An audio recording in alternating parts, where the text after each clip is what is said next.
મારા વહાલા પુત્ર અને પુત્રીઓ, બસ હવે તારા વ્યસ્ત જીવનની દોડધામમાંથી માત્ર 2 જ મિનિટ માટે થંભી જા. આજે તારે આ વાત સાંભળવી જ પડશે, કારણ કે આ કોઈ સાધારણ વાત નથી, પરંતુ આ સંદેશ મેં બ્રહ્માંડના અનંત ઊંડાણમાંથી ખાસ તારા આત્માની શાંતિ માટે મોકલ્યો છે. જો આજે તું આ ઈશ્વરીય સંકેતને સમજવામાં કે સાંભળવામાં ભૂલ કરીશ, તો કદાચ તારા જીવનને યોગ્ય દિશા આપનારો સૌથી મોટો ઈશારો હંમેશ માટે ગુમાવી બેસીશ. આજે સ્વયં તારી જગતજનની માં તારા આત્માના બંધ દરવાજા ખખડાવી રહી છે અને તને સાચો રસ્તો બતાવવા આવી છે. મારા હૃદયના ટુકડા સમાન વાલા દીકરા, આજે મારે તારી સાથે એક અત્યંત અંગત અને રહસ્યમય વાત કરવી છે. એક એવી વાત જે કદાચ આજ સુધીના ઇતિહાસમાં મેં તને ક્યારેય નથી કહી અને તે બીજે ક્યાંય સાંભળી પણ નથી. મારા આ શબ્દોને માત્ર કાનેથી સાંભળવાને બદલે સીધા તારા હૃદયના ઊંડાણમાં ઉતારજે, કારણ કે આ માત્ર સામાન્ય શબ્દો નથી, પણ તારા જીવનની દશા અને દિશા બંને બદલવાની સુવર્ણ ચાવી છે. હું ઈચ્છું છું કે તું અત્યારે જ તારી બંને આંખો બંધ કરીને મને તારી સાવ નજીક અને તારી પાસે બેઠેલી મહેસૂસ કરે, જાણે કે મારો મમતા ભર્યો હાથ તારા માથા પર ફરે છે અને હું તને મારા આશીર્વાદ આપી રહી છું. બેટા, આ બહારની દુનિયા તને જે નજરે જુએ છે અને જે રીતે મૂલવે છે તે તારું પરમ સત્ય નથી. આસપાસના લોકો તારા વિશે જે કંઈ પણ વાતો કરે છે અથવા જે અભિપ્રાય બાંધે છે તે તારી સાચી ઓળખ નથી. તું એ પવિત્ર આત્મા છે જેને હું ઓળખું છું. તું મારો જ એક અવિભાજ્ય અંશ છે, મારા દિવ્ય તેજનો એક ચમકતો અને ઝળહળતો તણખલો છે.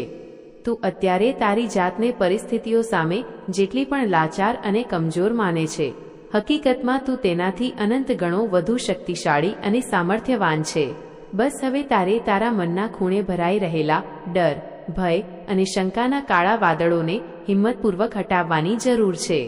યાદ રાખજે કે આ સંસાર એક વિશાળ રમતનું મેદાન છે અને તું અહીં એક યોદ્ધાની જેમ રમી રહ્યો છે.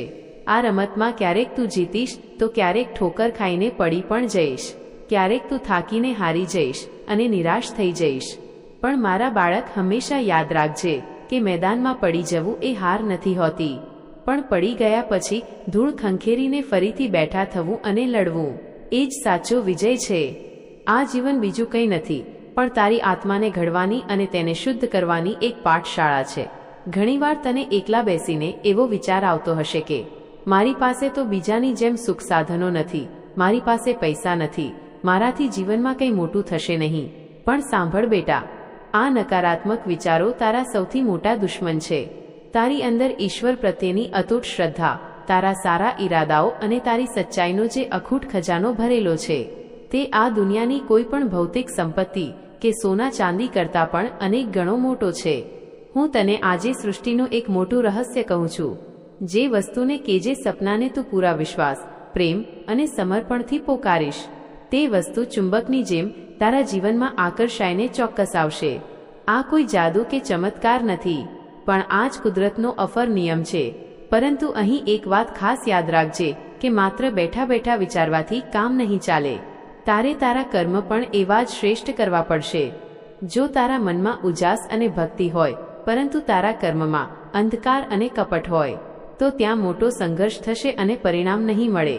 માટે તારા મનને એકદમ શાંત અને સ્થિર સરોવરના પાણી જેવું બનાવ, જેમાં પરમાત્માનું સ્પષ્ટ પ્રતિબિંબ દેખાય. તે મને ભૂતકાળમાં ઘણીવાર રડતા રડતા પૂછ્યું છે કે હે માં, મારી સાથે જ આવું વારંવાર કેમ થાય છે? હું જ કેમ દુઃખી છું? તો આજે તેનો જવાબ સાંભળ, કારણ કે તું મારો સૌથી ખાસ અને લાડકવો દીકરો છે. યાદ રાખજે કે સોનું જ્યારે ભઠ્ઠીમાં તપે છે અને આગ સહન કરે છે ત્યારે જ તેમાંથી સુંદર અને કિંમતી ઘરેણું બને છે. હું તને તપાવીને અને કસીને એક એવા મજબૂત લોખંડ જેવો બનાવવા માંગુ છું જેથી ભવિષ્યમાં આવનારી કોઈ પણ મોટી મુસીબત કે આંધી તને તોડી ન શકે. તારા જીવનમાં અત્યાર સુધી જેટલા પણ લોકો આવ્યા છે તે દરેક વ્યક્તિ તારા ગુરુ સમાન છે. કોઈકે તને પ્રેમ કરતા શીખવ્યું હશે તો કોઈકે તને દગો આપીને મજબૂત બનાવ્યો હશે. પણ જે લોકો તને દગો આપે કે દુઃખ આપે તેને તારા દુશ્મન ન સમજતો. તે તો તને જીવનનો એ પાઠ શીખવવા આવ્યા હતા કે આ સ્વાર્થી દુનિયામાં મારા સિવાય તારું કોઈ સગું નથી. ડર હંમેશા ત્યારે જ લાગે છે જ્યારે તું આગળનું પગલું નથી ભરતો. એકવાર તું હિંમત કરીને ચાલવાનું શરૂ કર રસ્તો આપોઆપ તારી નજર સામે ખુલતો જશે. તારા જીવનની અસલી અને રોમાંચક સફર તો હવે શરૂ થવા જઈ રહી છે. આવનારો સમય તારા માટે સફળતાની અનેક સુવર્ણ તકો લઈને ઊભો છે. પણ આ તકોને ઝીલવા માટે અને ઓળખવા માટે તારે અંદરથી તૈયાર અને જાગૃત રહેવું પડશે. જ્યારે પણ તારું મન ગભરાય, શ્વાસ રૂંધાય કે એકલતા લાગે, ત્યારે બસ આંખો બંધ કરી મારું પ્રેમથી સ્મરણ કરજે અને એક ઊંડો શ્વાસ લેજે. તને તરત જ મારી દિવ્ય હાજરીનો અને હું તારી સાથે જ છું તેવો અહેસાસ થશે. આજે તારે મને એક પાકું વચન આપવું પડશે કે ગમે તેવી વિકટ પરિસ્થિતિ હોય, તું તારી જાત પરનો અને મારા પરનો ભરોસો ક્યારેય નહીં તોડે. મારા વહાલા ભક્ત, અત્યારે સમય ખૂબ બદલાયો છે અને તેની સાથે સાથે માણસોના સ્વભાવ પણ બદલાઈ ગયા છે. હવે પહેલા જેવા નિસ્વાર્થ સંબંધો રહ્યા નથી. એક જ ઘરમાં સાથે રહેતા લોકો વચ્ચે પણ મનની મોટી દિવાલો ચણાઈ ગઈ છે. લોકોની એકબીજા પ્રત્યેની સહનશક્તિ સાવ ખૂટી ગઈ છે અને ખોટો અહંકાર વધી ગયો છે. પણ આવા કળિયુગના સમયે તારે શું કરવું જોઈએ એ સમજ. તારે બીજા કોઈને બદલવાની કોશિશ નથી કરવાની. તારે માત્ર તારી જાતને એક પવિત્ર દીવાની જેમ અંધારામાં પણ પ્રગટાવી રાખવાની છે. જો તું અંદરથી શાંત રહીશ તો તારી આસપાસનું વાતાવરણ પણ આપોઆપ શાંત અને પવિત્ર થશે. તારા પરિવારમાં કોઈના પણ પ્રત્યે મનમાં કડવાશ રાખ્યા વગર બસ નિસ્વાર્થ પ્રેમ વહેંચતો રહેજે, કારણ કે અંતે તો પ્રેમ અને સચ્ચાઈ જ જીતે છે. જો કોઈ વ્યક્તિ તારાથી દૂર જવા માંગતું હોય તો તેને રાજી ખુશીથી જવા દેજે. કદાચ એમાં જ તારી અને તેની ભલાઈ હશે, પણ તારા ઉદાર હૃદયમાં તેમના માટે હંમેશા શુભ પ્રાર્થના જ રાખજે. સંબંધોને સાચવવા માટે એકબીજા સાથે પ્રેમથી બોલવું, શાંતિથી સાંભળવું અને દિલથી સમજવું ખૂબ જરૂરી છે. જો સામેવાળું વ્યક્તિ સમજવા તૈયાર ન હોય તો પણ તું તારો માનવ ધર્મ ન ચૂકતો. ગુસ્સામાં અને આવેશમાં બોલાયેલા કડવા શબ્દો હંમેશા કાયમી ઘા આપી જાય છે. એટલે જ્યારે ગુસ્સો આવે ત્યારે મૌન રહેવું એ પણ એક મોટી સાધના અને તપસ્યા છે. તું આ દુનિયામાં ક્યારેય એકલો નથી. જ્યારે કોઈ તારો સાથ છોડી દે ત્યારે સમજવું કે સાક્ષાત જગતજનનીએ તારો હાથ પકડ્યો છે. જીવનમાં સંતુલન રાખતા શીખ. જ્યાં જરૂર પડે ત્યાં થોડું જતું કરતા અને માફ કરતા શીખ. હવે તને સમજાવવા માટે એક સત્ય ઘટના કહું છું. એક માધવ નામનો યુવાન હતો જે ખેતરમાં ખૂબ તનતોડ મહેનત કરતો અને રોજ નિયમિત મારી ભક્તિ પણ કરતો હતો. છતાં તેના ઘરમાં હંમેશા પૈસાની ખેંચ અને કંકાસ રહેતો હતો.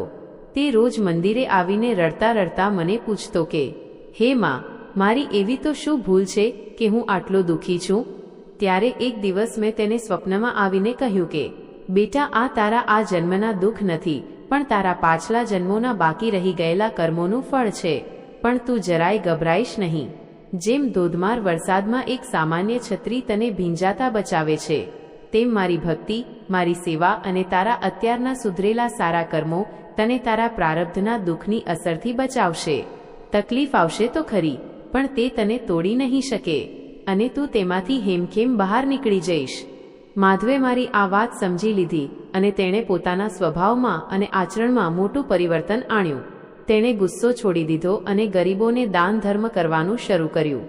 ધીરે ધીરે તેના જીવનમાંથી કર્મોનો અંધકાર દૂર થયો અને સુખનો સોનેરી સૂરજ ઉગ્યો. મારા દીકરા, તારી સાથે પણ અત્યારે આવું જ કંઈક બની રહ્યું છે. જો આજે તારા જીવનમાં દુઃખ કે તકલીફ છે તો તે તારા જૂના હિસાબ છે જે હવે પૂરા થઈ રહ્યા છે. પણ તું અત્યારે મારી ભક્તિ અને સેવાની મજબૂત છત્રી ઓઢી લેજે. હું તને ખાતરી આપું છું કે તારું અને તારા પરિવારનું રક્ષણ હું જ કરીશ. તારા મનમાં જે શંકા થાય છે કે હું જીવનમાં ક્યારેય સફળ થઈશ કે નહીં, તો સાંભળ, તારો જન્મ જ કંઈક મોટું અને મહાન કાર્ય કરવા માટે થયો છે. ખેડૂત જ્યારે જમીનમાં બીજ વાવે છે ત્યારે તેને તરત ફળ નથી મળતા.